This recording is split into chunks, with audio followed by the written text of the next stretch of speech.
What innocent childhood memory turned out to be traumatic? Every summer from age 6 to 12, I thought I was going on magical treasure hunts with the coolest grandma in the world. What I was really doing was helping a woman with undiagnosed dementia dig through strangers' yards. It started when I was 6. Grandma would pull up to our house in her beat-up station wagon at the crack of dawn, trunk packed full of what she called professional equipment: a giant old metal detector, 3 different shovels, thick rubber gloves, a Polaroid camera, and a spiral notebook. She'd tell my parents we were going on educational adventures, learning about history and archaeology. My mom always seemed hesitant, but my dad just laughed it off. Have fun with Grandma's crazy treasure hunts. And I did have fun, or at least I thought I did. She turned her entire basement into a makeshift HQ, walls covered in hand-drawn maps of our town, each pinned with red, yellow, or green thumbtacks. Red for priority dig sites, yellow for backups, green for completed missions. Dozens of manila folders labeled with street names held newspaper clippings and handwritten notes. Before every trip, we'd go full mission mode, spread out maps, plot routes. This lot, she'd say, pointing at a faded spot on the map, used to be the Patterson homestead. They definitely buried something behind the barn. Her stories were vivid: Civil War deserters, merchant raids, hidden family fortunes. It was like living in a movie. During the hunts, the excitement was real. Whenever the metal detector beeped, she'd bounce like a kid on Christmas morning. "This is it, sweetie, the big one." We dug holes in parks,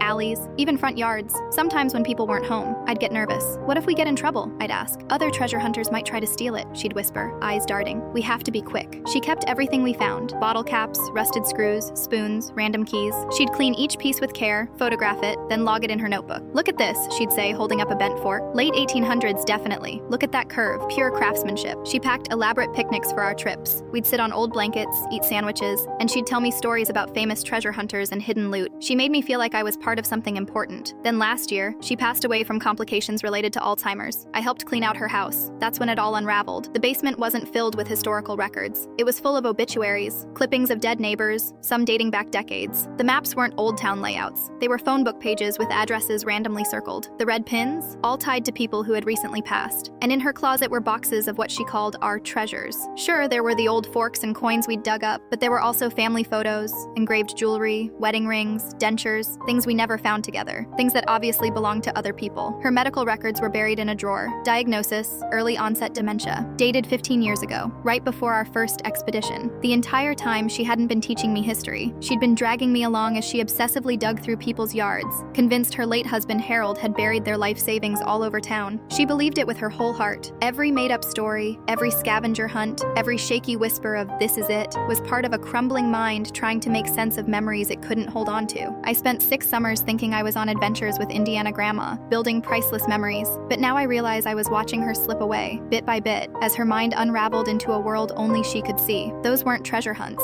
They were acts of desperation, confused searches for something that never existed.